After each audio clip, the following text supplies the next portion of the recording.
ምን የሆነችሽ ነው የኔ ልጅ? አዎ። ቆይ ለምን ማለቴ እንዴት? ምን አይነት ጥያቄ ነው? ደግሞም እንደዚህ አይነት ወሬ ብቻችሁን ነው ማውራት ያለባችሁ።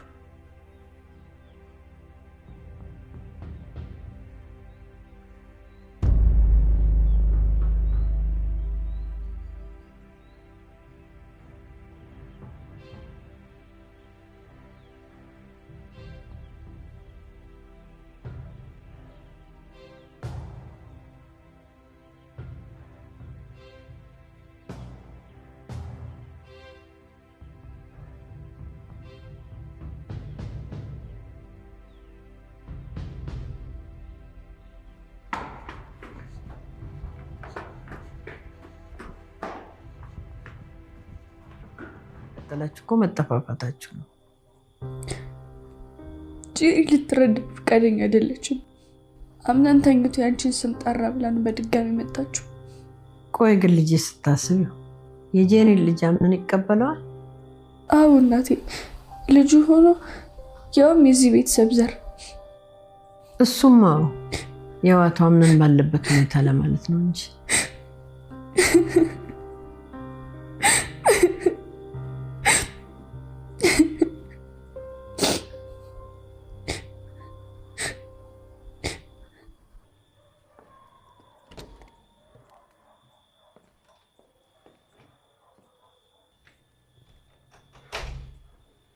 እንዴት ነሽ ሲፈን?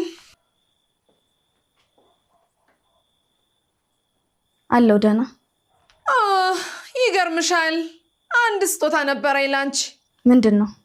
አንቺ ደግሞ የት አለ ነው የሚባለው?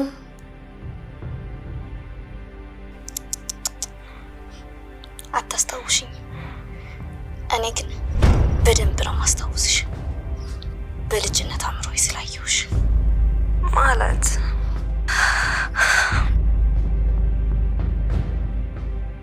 አዎ። ምን? ለምን መጣሽ? አንድ መልእክት ልካኝ ነበር። የምን መልእክት?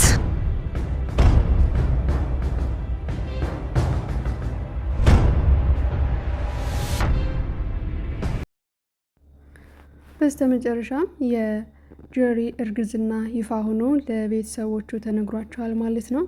ታዲያ በዚህ ምክንያት እንግዲህ አቶ አምነን የጄሪን እርግዝና ሲሰማ በጣም ነበር የደነገጠው።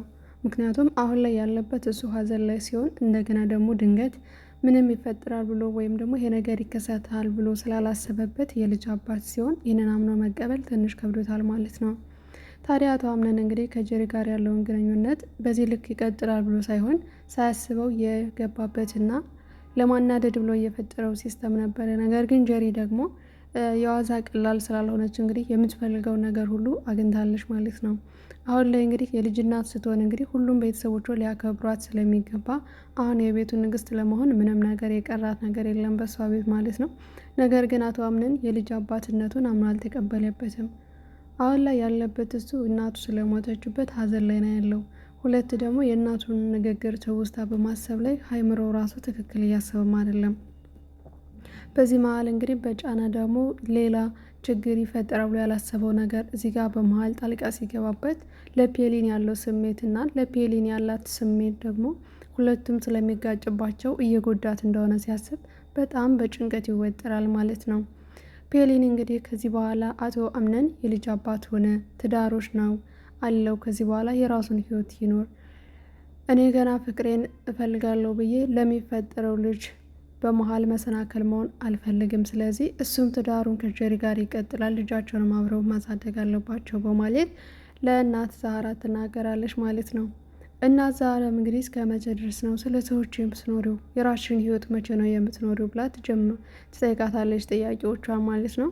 እሷም እንግዲህ የኔ ያለው ይሆናለኝ እስከ ዛሬ ድረስ ብዙ ነገር ለማድረግ ሞክሬ ነበር፣ ነገር ግን እናቴ ዛህራ ካልተሳካስ ምን ማድረግ አለብኝ በማለት መልሳ እናት ዛህራ ላይ ቁጭ ብላ ማልቀስ ትጀምራለች። እናት ዛህራም እንግዲህ የደጋጎች ልብ የሚያውቅ አምላክ እሱ አለ፣ ስለዚህ ምንም ነገር አትሆኝም በማለት እያጽናናቻት የእናትነት ፍቅሯን እየሰጠቻትም እንመለከታለን። ታዲያ በዚህ መካከል አቶ አምነን እንግዲህ ከእናቱ ጋር የነበረው ትውስታ በማስታወስ ላይ ይገኛል። አምነን ልጄ ካሁን በኋላ አንተ ትልቅ ሰው ሆነ ያለኛለኝ እናትም አባትም ሆኜ አሳድጌሃለሁ። ስለዚህ ደግሞ አንተ ጠንካራና ጎበዝ ልጅ እንድትሆንልኝ የዘወትር ምኞቴ ነው በማለት የእናትነት ፍቅሯን ለልጇ እየሰጠችው እሱ ደግሞ በትውስታ ቅልጥ ብሎ እንመለከታለን። ታዲያ በዚህ መካከል አቶ አምነን እንግዲህ በምታደርጋቸው ነገሮች ሁሉ እንዳትጸጸት፣ ሰው ከምታማክር ይልህ ህሌና ወይም ደግሞ ሀይምሮህን ያለህን ሁሉ አድርግ፣ ሰው አድርግ ያለህን እንዳታደርግ፣ በሰው ጭንቅላት እንዳትመራ፣ በሀይምሮህ ተመራ፣ ሰው ካደረገልህ ይልቅ ሀይምሮህ ያደረገልህ ሊቅ ትሆናለህ በማለት እናቱ እንግዲህ ምርጥ ምክር ለግሰዋለች ማለት ነው። ታዲያ አቶ አምነንም አሁን ላይ እንግዲህ እናት ሰሊማ ያለችው ነገር በማስታወስ አሁን ላይ ያደረገው ነገር በሙሉ ስህተት እንደሆነ ይገባዋለኝ።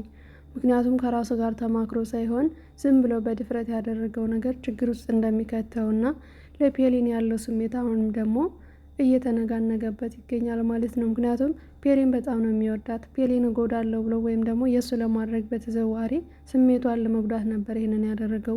ፔሊን ግን ሁሉ ነገር እየታገሰችው አልፋ ነበረ።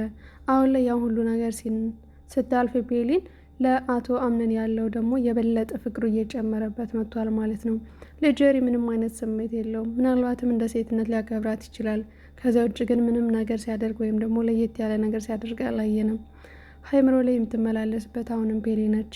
ታዲያ አቶ አምነን እንግዲህ ከለቅሶ መሀል እንግዲህ ቁጭ ብሎ ብቻውን በሚያነጋግርበት ሰዓት ማንም ሰው አልነበረውም። ታዲያ ከጠገቡ ሂዳ እንግዲህ ፔሊን የእናት ሞት ክፉ ነው፣ መራራ ሀዘንም ነው። ስለዚህ ይህንን ደግሞ ቻል አድርገህ ጠንካራ መሆን አለብህ በማለት ትመክረዋለች። እሱም አንቺ ማንሽና ነው እኔን የምትመክሪኝ? ደግሞ ስለ ሀዘን ምን ታውቂያለሽ? በማለት እሱም ይቆጣታል። እሷም እንግዲህ ከዚህ ቀደም እናት ሰማአል ስትላት የነበረው ለልጄ ምርጫ ያደረግኩሽ አንቺ ነው። ስለዚህ ልጄን ደግሞ በደንብ ማማለል አለብሽ። ከልጅነቷ አንስቼ ያሳደግኩት እኔ ነኝ። አስተዳደጉና ባህሪውን በደንብ ነግርሻለሁ። እሱን ደግሞ አንቺ ሴት ነሽ መተግበር አለብሽ በማለት ለፔሊን ነግራት ነበረ። ፔሊም እኔ እኮ ምንም የማውቀው ነገር የለኝም፣ ድፍረቱም አቅምም የለኝም። እንዴት ይህን ላደርግ እችላለሁ? የሱን ልብ ማግኘት ቀላል አይደለም ትላታለች። እንግዲህ በዚህ ሰዓት እናሰማልም ሴት ልጅ ነሽ፣ ብልህ ነሽ፣ ጥበብሽን ተጠቀሚበት።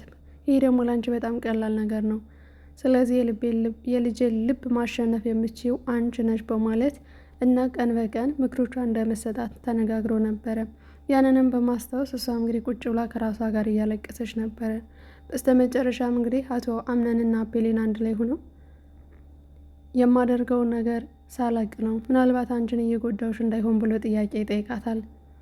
እሷም እንግዲህ የምታደርጋቸው ነገሮች ሆን ብለ እንዳልሆነ በደንብ እረዳሃለሁ። ስለዚህ ደግሞ አንተ ምንም ነገር አታስብ ትለዋለች። ከዚህ በኋላ እንዳልጎዳሽ ስሜትሽን እጠነቀቅልሻለሁ ብሎ ቃል ይገባላታል። ከዚህ በኋላ አንድ ነገር ልንገር ብላ እሷም አቶ አምነን ብላ ትጠራዋለች። አቤት ካላት በኋላ የሆነ ጥያቄ ልጠይቅ ትለዋለች። እሱም ምንድነው ስላት ጓደኛሞች ወይም ደግሞ የሚስጥር ጓደኛሞች መሆን እንችላለን ወይ ብላ ስትጠይቀው ፈቃዷን እሺ ብሎ ከትራሱ ላይ ቁጭ በማለት እንግዲህ ደገፍ ብሎ የእሷን ሚስጥር ትነግረዋለች። ከዕለታት በአንድ ቀን ብላ ተረቷን ትጀምርለታለች።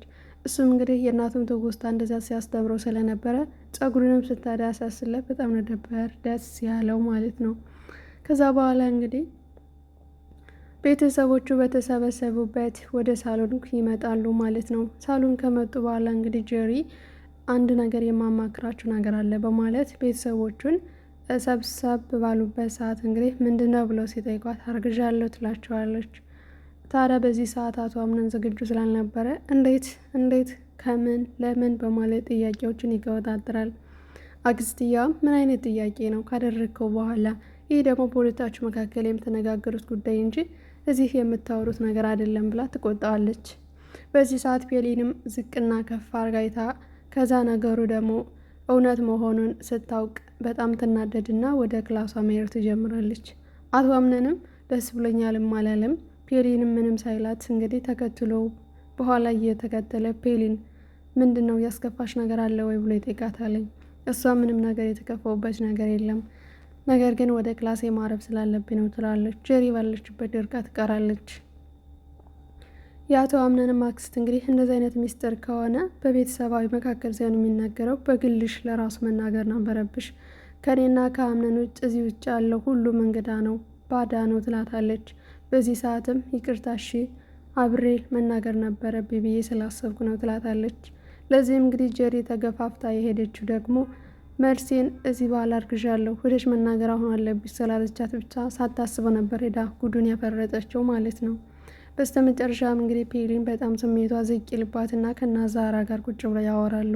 ከዚህ በኋላ ምን የትዳር ሰው ሆኗለኝ፣ ስለዚህ የልጅ አባት ሊሆን ነው ትላለች። እና ዛራም እንግዲህ አባትነቱን አሁን አምኖ የሚቀበል ይመስልሻል ስትላት፣ ለምን ፍጥረቱ አይደለ እንዴ ስትላት፣ አሁን ከእናቱ ሀዘን ጋር አምኖ የሚቀበል አይመስልም፣ ግን ደግሞ ለሱ የሚጸናበትን ፈጣሪ ትዕግስቱን ይስጠው በማለት እንግዲህ እና ዛራም አሁንም ከፔሊንና ከአቶ አምነን ጋር አብረው እንዲሆኑ የምችለውን እየጣረች እናያለን ማለት ነው። በነገራችን ላይ ሰላም አላልኳችሁም፣ ሰላማችሁ በዚህ ይበልልኝ ውድ ሀገሬ ልጆች። ለዚህ ቻናል አዲስ ከሆናችሁ ሰብስክራይብ፣ ላይክ እያደረጋችሁ ቤተሰብ እንሁን። ነባር ቤተሰቦቼ ሼር እና ላይክ ስለምታደርጉልኝ እንዲሁም ስለምታበረታቱኝ ከልብ እያመሰገንኩኝ በቀጣይ ፓርቲ ይዤላችሁ የማልፍ የሚሆነው መርሲንና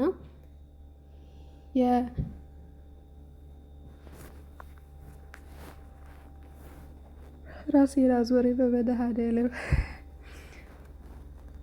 ሲፈንና መርሲንን አንድ ላይ እናያቸዋለን። እንግዲህ መርሲን ደስ የሚል ስጦታ ይዛላት ወደ መርሲን ክላስ ትሄዳለች ማለት ነው። መርሲን ክላስ ከሄደችው በኋላ ገራማን ብላ ተኝታ ነበረ። ከተኛችሁበትም ትቀሰቅሳታለች። ደስ የሚል ነገር ይዤልሽ መጥቻለሁ ትላታለች። ከዛም ምንድን ነው እስኪ አሳይኝ አላለቻትም። እስኪ ስጪ ነበር ያለቻት። ስጪ ሳይሆን ደግሞ አሳይን የሚባለው ብላ ቀብረር ብላ እንግዲህ መርሲን ከዚህ ቀደም እናሰማለን ስታደርጋት የነበረው ቅጅ ነበረ ያሳየቻትኝ። በጣም ነበር የደነገጠችው እውነት ለመናገር፣ ምክንያቱም ይህ ነገር ይፈጠራል ብላም አላሰበችውም ነበረ። ወይም ደግሞ ካሜራ ይኖራል ማንም ደግሞ ይከታተለኛል ብላ አላሰበችም ነበር። እናሰማል እንግዲህ መርሲንን ቀጥራት የነበረው ሲፈንን ቀጥራት የነበረው መርሲን እንድትከታተላትና መርሲን ቀንደኛ ጠላቷ እንደሆነች ነበረ። አትንገር ብዬ ብነግረው አትንገር ብሎ ነገረው ማለት አሁን ነው። እና ታዲያ እሷም እንግዲህ ጠላቷ እንዳላት ከጀርባ ሳታቅ እንግዲህ እኔ ራሴ ደፋሻለሁ ከማንም በፊት በማለት በውስጥ አስታቅደ የነበረውን እቅዷ ሁሉ ተበላሽቶባታለኝ ማለት ነው። ከዛም እንግዲህ መርሲንም ደስ የሚለው ስጦታንም ስታበስራት በጣም ነበር የደነገጠችው። ምክንያቱም ቅጁ ስታየው ማመን ነበር ያቃታት ማለት ነው። የናሰማል ጭንቀት ማነሽ ምንድነሽ የሚሉ ጥያቄዎቿና አሁን ላይ ደግሞ ሊፈጽምሽ መጣው ሊጨርስሽ መጣው የሚለውን ድምጿ ስትሰማ በጣም ነበር የደነገጠችው። በሌላ በኩል የአቶ አምነን አክስት የእናት እህት ማለት ነው የእህቷን ማን እንደዚህ እንደዳረጋት እደርስበታለሁ በማለት ከዚህ ቀደም እንግዲህ ስጦታ ተሰጥቶ የነበረውንም የማን እጅ እንደሆነ እንግዲህ ደርሳበታለች ማለት ነው። ከዚህ በኋላም ደግሞ ትንሽ እርምጃዎች ነው የቀሯት ማለት ነው። ከነዚህ ጀርባዎች የነበሩት እነማን እንደነበሩና ከዚህ በኋላ እያንዳንዳቸውን የእህቷን ህይወት እንደምታተርፍላት ቃል ገብታለች ማለት ነው። እና በቀጣይ ክፍል ደግሞ ይዤላችሁ የምመጣው በክፍል 13 ይሆናል ማለት ነው። በዛሬው እንግዲህ ድሬ የተሰኘው ተከታታይ ድራማ ይህንን ይመስላል ማለት ነው። በዛሬው ክፍሌ ከወደዳችሁት ከተከታተላችሁኝ ላይክ እና ሼር እያረጋችሁ ሀሳብ አስተያየታችሁን በርች አይዞሽ የሚለውን እየጻፋችሁ ማለት ነው።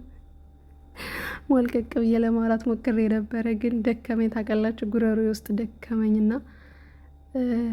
ምናልባት እንግዲህ ትንፋሽ ከበዛበት ሶሪ ካሁኑ ማለት ነው። ለሌላ ጊዜ ግን አስተካክላለሁ። ምናልባት በዚህ ሙድ ካማረ ብዬ ነው የጀመርኩት። ሀሳብ ፈልጋለሁ።